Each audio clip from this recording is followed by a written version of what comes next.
ನಮಸ್ಕಾರ ವೀಕ್ಷಕರೇ, Kannada astro media ಚಾನಲ್ಗೆ ನಿಮ್ಮೆಲ್ಲರಿಗೂ ಸ್ವಾಗತ. ಇವತ್ತು ಗುರುಗಳು ನಮಗೆ ಯಾವ ವಿಷಯದ ಬಗ್ಗೆ ತಿಳಿಸ್ಕೊಡಕ್ಕೆ ಬಂದಿದ್ದಾರೆ ಅಂದರೆ ಮಂಗಳವಾರ ಈಗ ಪ್ರತಿ ವಾರ ಸೋಮವಾರ, ಮಂಗಳವಾರ, ಬುಧವಾರ, ಗುರುವಾರ, ಶುಕ್ರವಾರ, ಶನಿವಾರ, ಭಾನುವಾರ ತನಕನೂ ವ್ರತಗಳನ್ನ ಮಾಡ್ತಿರ್ತಾರೆ. ಸೋಮವಾರ ಈ ದೇವರಿಗೆ, ಮಂಗಳವಾರ ಈ ದೇವರಿಗೆ, ಬುಧವಾರ ಈ ದೇವರಿಗೆ ಅಂತ ಎಲ್ಲ ದಿನನೂ ವ್ರತಗಳನ್ನ ಮಾಡ್ತಿರ್ತಾರೆ, ಇಂತಿಂಥ ದಿನ ಅಂತ. ಈಗ ಮಂಗಳವಾರದ ಬಗ್ಗೆ ಗುರುಗಳು ನಮಗೆ ಮಾಹಿತಿಗಳನ್ನ ಕೊಡ್ತಾರೆ. ನಮಸ್ಕಾರ ಗುರುಗಳೇ. ನಮಸ್ಕಾರ ಗುರುಗಳೇ. ಇವಾಗ ವ್ರತಗಳನ್ನ ಮಾಡ್ತಿದ್ದಾರೆ, ತುಂಬಾ ಜನ ಹೆಣ್ಮಕ್ಳು ಮನೆಯಲ್ಲಿ ಇರ್ತಾರೆ, ವ್ರತಗಳನ್ನ ಮಾಡ್ತಿರ್ತಾರೆ, ಗಂಡು ಮಕ್ಳು ಕೂಡ ಮಾಡ್ತಿರ್ತಾರೆ. ಈಗ ಮಂಗಳವಾರ ಯಾವ ವ್ರತನ ಮಾಡ್ಬೋದು, ಯಾವ ದೇವ್ರಿಗೆ ಮಾಡಬೇಕು, ಇದ್ರ ಬಗ್ಗೆ ಮಾಹಿತಿ ಕೊಡಿ ಗುರುಗಳೇ. ನಮಸ್ತೆ. ಖಂಡಿತ. ಶ್ರೀ ಗುರುಭ್ಯೋ ನಮಃ. ಹರಿ ಓಂ. ನೋಡಿ, ಮಂಗಳವಾರ ದಿವಸ ನಾವು ವ್ರತ ಮಾಡಬೇಕು ಅಂತ ಹೇಳಿದ್ರೆ, ಮಂಗಳವಾರದ ವಿಶೇಷವಾಗಿರ್ತಕ್ಕಂಥ ದೇವ್ರು ಯಾವುದು ಅಂದರೆ, ಒಂದು ಗಣಪತಿ, ಒಂದು ಆಂಜನೇಯ, ಒಂದು ನರಸಿಂಹ, ಅದು ಬಿಟ್ಟರೆ ಕಾಳಿ. ಇದೆಲ್ಲವೂ ಕೂಡ ಮಂಗಳವಾರದಲ್ಲಿ ವಿಶೇಷವಾಗಿ ಆ್ಯಕ್ಟಿವ್ ಆಗಿರ್ತಕ್ಕಂಥ ದೇವರುಗಳು. ಇದರಲ್ಲಿ ವಿಶೇಷವಾಗಿ ಅತಿ ಹೆಚ್ಚಿನ ಜನ ಆಂಜನೇಯನ ಒಂದು ಪೂಜೆಯನ್ನು ಮಾಡುವಂಥದ್ದು, ಆಂಜನೇಯನ ಒಂದು ವ್ರತವನ್ನು ಮಾಡುವಂಥದ್ದು ಬಹಳ ವಿಶೇಷ. ಆಂಜನೇಯನಿಗೆ ವಿಶೇಷವಾಗಿ ಮಂಗಳವಾರ ದಿನ ಬೆಳಗ್ಗೆ ಉಪವಾಸ ಇದ್ದು ಆಂಜನೇಯನ ಸ್ಮರಣೆಯನ್ನು ಮಾಡಿ, ಹನುಮಾನ್ ಚಾಲೀಸ ಓದಿ, ಆಂಜನೇಯನ ದೇವಸ್ಥಾನಕ್ಕೆ ಹೋಗಿ ಆಂಜನೇಯನಿಗೆ ಒಡೆಮಾಲೆಯನ್ನು ಹಾಕಿಸೋದು, ಅಥವಾ ಆಂಜನೇಯನಿಗೆ ವಿಳ್ಯದೆಲೆ ಹಾರವನ್ನು ಹಾಕ್ಸೋದು, ಅಥವಾ ಆಂಜನೇಯನಿಗೆ ಅಭಿಷೇಕಗಳನ್ನ ಮಾಡಿಸೋದು, ಅಥವಾ ಆಂಜನೇಯನಿಗೆ ವಿಶೇಷವಾಗಿರ್ತಕ್ಕಂಥ ಸ್ತುತಿಯನ್ನು ಮಾಡೋದು, ಅಥವಾ ಹನುಮಾನ್ ಚಾಲೀಸವನ್ನು ದೇವಸ್ಥಾನದಲ್ಲಿ ಕೂತ್ಕೊಂಡು ಓದೋದು, ಅಥವಾ ಆಂಜನೇಯನಿಗೆ ತುಪ್ಪದ ದೀಪದ ಒಂದು ಆರತಿಯನ್ನು ಮಾಡೋದು, ಆಂಜನೇಯನಿಗೆ ವಿಶೇಷವಾಗಿರ್ತಕ್ಕಂಥ ರಾಮಚರಿತ್ರೆಯನ್ನು ಅದನ್ನು ಪಾರಾಯಣ ಮಾಡೋದು, ಅಥವಾ ರಾಮತಾರಕ ಮಂತ್ರವನ್ನು ಹೇಳೋದು, ಅಥವಾ ವಿಶೇಷವಾಗಿ ಆಂಜನೇಯನಿಗೆ ಅಲಂಕಾರಗಳನ್ನ, ಬೆಣ್ಣೆ ಅಲಂಕಾರ, ಕುಂಕುಮ ಅಲಂಕಾರ, ಭಸ್ಮಾಲಂಕಾರ, ಗಂಧ ಅಲಂಕಾರ, ಈ ಥರ ಅಲಂಕಾರಗಳನ್ನ ಮಾಡಿಸೋದು. ಇವೆಲ್ಲ ಮಾಡಿಸೋದ್ರಿಂದ ಜೀವನದಲ್ಲಿ ಬಹಳಷ್ಟು ಅಭಿವೃದ್ಧಿ ಅನುಕೂಲಗಳಾಗುತ್ತೆ. ಅದನ್ನು ಪ್ರತಿ ಮಂಗಳವಾರನೂ ಕೂಡ ವಿಶೇಷವಾಗಿ ಆಂಜನೇಯ ದೇವಸ್ಥಾನಕ್ಕೆ ಭೇಟಿ ಕೊಡೋದು.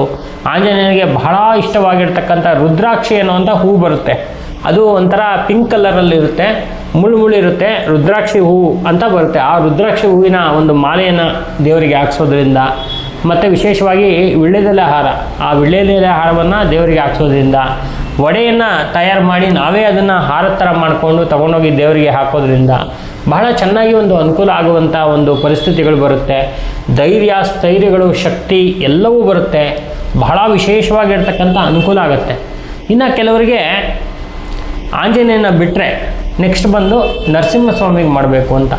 ಉಗ್ರಂ ವೀರಂ ಮಹಾವಿಷ್ಣುಂ ಜ್ವಲಂತಂ ಸರ್ವತೋಮುಖಂ ನಾರಸಿಂಹಂ ಭೀಷಣಂ ಭದ್ರಂ ಮೃತ್ಯು ನಮಾಮ್ಯಹಂ. ಮಹಾವಿಷ್ಣುವಿನ ಅವತಾರವಾಗಿರ್ತಕ್ಕಂಥ ಆ ನರಸಿಂಹಸ್ವಾಮಿಗೆ ವಿಶೇಷವಾಗಿ ಮಂಗಳವಾರ ದಿವಸ ಬೆಲ್ಲದ ಆರತಿಯನ್ನು ಮಾಡುವಂಥದ್ದು, ನರಸಿಂಹನಿಗೆ ತುಳಸಿ ಅಭಿಷೇಕವನ್ನು ಮಾಡುವಂಥದ್ದು, ನರಸಿಂಹ ಸ್ತೋತ್ರವನ್ನು ಹೇಳುವಂಥದ್ದು, ನರಸಿಂಹನಿಗೆ ಅಷ್ಟೋತ್ತರವನ್ನು ಮಾಡುವಂಥದ್ದು, ನರಸಿಂಹನಿಗೆ ನಾನಾ ರೀತಿಯಾಗಿರ್ತಕ್ಕಂಥ ಅಭಿಷೇಕಗಳನ್ನ ಮಾಡುವಂಥದ್ದು, ನರಸಿಂಹನಿಗೆ ತುಳಸಿ ಪತ್ರೆಯನ್ನು ಅರ್ಪಿಸುವಂಥದ್ದು, ನರಸಿಂಹ ಒಂದು ಸ್ತೋತ್ರವನ್ನು ಮತ್ತು ಮಹಾವಿಷ್ಣುವಿನ ಪುರಾಣವನ್ನು ಓದುವಂಥದ್ದು. ಇವೆಲ್ಲ ಮಾಡೋದ್ರಿಂದ ನರಸಿಂಹನಿಗೆ ವಿಶೇಷವಾಗಿರ್ತಕ್ಕಂಥ ಒಂದು ದೇವರಿಗೆ ಒಂದು ಶಾಂತಿ, ಒಂದು ಅನುಕೂಲ ಅಂತಕ್ಕಂಥದ್ದು ಒಂದು ನಮಗೆ ಕೊಡುವಂಥದ್ದಕ್ಕೆ ಸಹಕಾರಿಯಾಗುತ್ತೆ. ನರಸಿಂಹಸ್ವಾಮಿ ಸಂಪೂರ್ಣವಾಗಿರ್ತಕ್ಕಂಥ ಒಂದು ಅನುಗ್ರಹವನ್ನು ಮಾಡ್ತಾನೆ. ಹಾಗಾಗಿ ಆ ನರಸಿಂಹನಲ್ಲಿ ಇರುವಂತಹ ಎನರ್ಜಿ ಎಂಥದ್ದು ಅಂತ ಹೇಳಿದ್ರೆ, ಒಂದು 1000 ಆನೆಗಳಿಗೆ ಇರುವಂಥ ಶಕ್ತಿ ಇದೆ ಆ ಒಂದು ವ್ರತದಲ್ಲಿ. ಹಾಗಾಗಿ ನರಸಿಂಹಸ್ವಾಮಿ ವ್ರತ ಬಹಳ ಒಂದು ವಿಶೇಷವಾಗಿರ್ತಕ್ಕಂಥದ್ದು. ನರಸಿಂಹನಿಗೆ ನಾವು ದೇವಾಲಯಕ್ಕೆ ಹೋಗ್ತೀವಿ, ಅಲ್ಲಿ ನಮಗೆ ಶಕ್ತಿ ಇಲ್ಲ ಅಂದಾಗ ಒಂದು ಸಣ್ಣ ವಿಗ್ರಹವನ್ನು ಇಟ್ಕೊಂಡು ಕೂಡ, ನರಸಿಂಹಸ್ವಾಮಿ ವಿಗ್ರಹವನ್ನು ಇಟ್ಕೊಂಡು ಮನೆಯಲ್ಲೂ ಕೂಡ ವಿಶೇಷವಾಗಿರ್ತಕ್ಕಂಥ ಪೂಜೆ ಪುನಸ್ಕಾರಗಳನ್ನ ಮಾಡ್ಬೋದು, ವ್ರತವನ್ನು ಮಾಡ್ಬೋದು. ನರಸಿಂಹಸ್ವಾಮಿ ವ್ರತ ನಾವು ನಮ್ಮಲ್ಲಿ ಬಂದಾಗ ಎಷ್ಟೋ ಜನಕ್ಕೆ ಆ ವ್ರತದ ಬಗ್ಗೆ ತಿಳಿಸ್ಕೊಟ್ಟಿದ್ದೀವಿ. ಆ ವ್ರತವನ್ನು ಕೂಡ ಮಾಡ್ಬೋದು. ಗುರುಗಳೇ, ಮಂಗಳವಾರ ಈಗ ಪ್ರತಿ ಮಂಗಳವಾರ ಕೂಡ ಮಾಡಬೇಕಾ, ಅಥವಾ ಇಷ್ಟು ದಿನ ಅಂತ ಸಂಕಲ್ಪ ಮಾಡಿಕೊಂಡು ಮಾಡ್ಬೋದು? ನೋಡಿ, ಮಂಗಳವಾರ ದಿನ ಮಾಡಬೇಕು ಅಂತ ಹೇಳಿದ್ರೆ ಏನಾದರೂ ನಮಗೆ ಒಳ್ಳೆಯ ಒಂದು ಅನುಕೂಲ ಆಗಬೇಕು, ಯಾವುದೋ ಒಂದು ಸಂಕಲ್ಪ ಅಂದ್ಕೊಂಡಿರ್ತೀವಪ್ಪ ಇಂಥ ಕೆಲಸ ಆಗಬೇಕು ಅಂತ, ಆವಾಗ 8 ಮಂಗಳವಾರಗಳ ಕಾಲ ಮಾಡಬೇಕು. ಯಾವುದೇ ದೇವ್ರಿಗಾದರೂ 8 ಅಂದರೆ ಅಷ್ಟಸಿದ್ಧಿ ಅಂತ. ಆ ಅಷ್ಟಸಿದ್ಧಿ ಇರೋದ್ರಿಂದ 8 ಮಂಗಳವಾರಗಳ ಕಾಲ ಮಾಡಬೇಕು. ಮತ್ತು ಯಾವುದೇ ದೇವ್ರಿಗಾದರೂ ಕೂಡ ಜಪ ಮಾಡಬೇಕು ಅಂದರೆ 108 ಜಪವನ್ನು ಮಾಡಬೇಕು. ನಮ್ಗೆ ಶಕ್ತಿ ಇದೆಯೋ ಇಲ್ವೋ, ನಾವು ಆ ಒಂದು ವ್ರತ ಮಾಡ್ತೀವಿ ಅಂದಮೇಲೆ 108 ಜಪವನ್ನು ಮಾಡಲೇಬೇಕು. ಮತ್ತೆ ಈಗ ಇದು ಮಂಗಳವಾರ ಈಗ ವ್ರತಗಳನ್ನ ಮಾಡ್ತಿರ್ತಾರಲ್ಲ, ಈ ದೇವರಿಗೆ ಆಂಜನೇಯ ಹೇಳಿದ್ರಿ, ನರಸಿಂಹಸ್ವಾಮಿ ಹೇಳಿದ್ರಿ, ಈ ದೇವರುಗಳಿಗೆ ನೈವೇದ್ಯ ಯಾವುದು ತುಂಬ ಪ್ರಿಯ? ಓಕೆ, ಈಗ ನೋಡಿ, ನೈವೇದ್ಯ ಅನ್ನೋದು ತುಂಬ ಇಂಪಾರ್ಟೆಂಟು. ಇವಾಗ ನಾನು ನಿಮಗೆ ನಿಮ್ಗೆ ಇಷ್ಟವಾಗಿರ್ತಕ್ಕಂಥ ಮೈಸೂರು ಪಾಕನ ಕೊಡ್ತೀವಿ ಅಂದರೆ ನಿಮಗೆ ಮನಸ್ಸಿಗೆ ತುಂಬ ತೃಪ್ತಿ ಆಗುತ್ತೆ, ಚೆನ್ನಾಗಿ ತಿಂತೀರ ನೀವು. ಅಥವಾ ನಿಮ್ಗೆ ಇಷ್ಟ ಇಲ್ಲದೆ ಇರತಕ್ಕಂಥ ಏನೋ ಬೇರೆ ಒಂದು ಸ್ವೀಟನ್ನು ಕೊಡ್ತೀವಿ ಅಂತ ಅದು ಇಷ್ಟ ಆಗಲ್ಲ, ಅದು ಏನೋ ಒಂದು ಸ್ವೀಟ್ ಅಂತ ಹೇಳಿ ತಿನ್ನಬೇಕಾಗತ್ತೆ. ಅದೇ ಥರ ದೇವರಿಗೆ ಒಂದು ವಿಶೇಷವಾಗಿರ್ತಕ್ಕಂಥ ನೈವೇದ್ಯ ಬಹಳ ವಿಶೇಷವಾಗಿರ್ತಕ್ಕಂಥದ್ದು. ಪ್ರತಿ ದೇವರಿಗೂ ಒಂದೊಂದು ನೈವೇದ್ಯ ಅಂತಕ್ಕಂಥದ್ದಿದೆ. ಆಂಜನೇಯನಿಗೆ ಬೆಣ್ಣೆ ವಡೆ ಅಂತಕ್ಕಂಥದ್ದು ಬಹಳ ಒಂದು ವಿಶೇಷವಾಗಿರ್ತಕ್ಕಂಥದ್ದು. ಚಿತ್ರಾನ್ನ, ಅನ್ನದಲ್ಲಿ ಚಿತ್ರಾನ್ನ ಅಂತಕ್ಕಂಥದ್ದು ಆಂಜನೇಯನಿಗೆ ಬಹಳ ಪ್ರೀತಿಯಾಗಿರ್ತಕ್ಕಂಥ ಒಂದು ನೈವೇದ್ಯ. ಇನ್ನು ನರಸಿಂಹಸ್ವಾಮಿಗೆ ಮಾಡ್ತೀವಿ ಅಂತ ಹೇಳಿದ್ರೆ ಬೇಳೆ ಪಾಯಸ, ಆಯಿತಾ, ಬೇಳೆ ಪಾಯಸ ಮತ್ತು ವಿಶೇಷವಾಗಿರ್ತಕ್ಕಂಥ ತಂಪಾಗಿರ್ತಕ್ಕಂಥ ಮಜ್ಜಿಗೆ, ಇದನ್ನು ನೈವೇದ್ಯ ಬಹಳ ನರಸಿಂಹಸ್ವಾಮಿಗೆ ಪ್ರಿಯವಾಗಿರ್ತಕ್ಕಂಥದ್ದು. ಇನ್ನು ವಿಶೇಷವಾಗಿ ಮಹಾಗಣಪತಿ ಕೊಡ್ತೀವಿ ಅಂದರೆ ಕಡಲೆಕಾಳು, ಕಡಲೆಬೇಳೆ ಪ್ರಸಾದ, ಮೋದಕ, ಕಡುಬು, ಈ ಥರ ಎಲ್ಲ ಒಂದೊಂದು ದೇವರಿಗೆ ಒಂದೊಂದು ಅದು ಇರುತ್ತೆ. ಹಾಗಾಗಿ ಆ ನೈವೇದ್ಯದಲ್ಲಿ ನಾವು ಯಾವುದನ್ನು ಕೊಡಬೇಕು ಅಂತಕ್ಕಂಥದ್ದು ನೋಡಿ ಕೊಟ್ಟಾಗ ದೇವರಿಗೆ ಸಂತೃಪ್ತಿಯಾಗಿ ನಮಗೆ ಒಂದು ಅನುಕೂಲವನ್ನು ಕೊಡ್ತಾನೆ ಅಂತಕ್ಕಂಥ ವಿಚಾರ.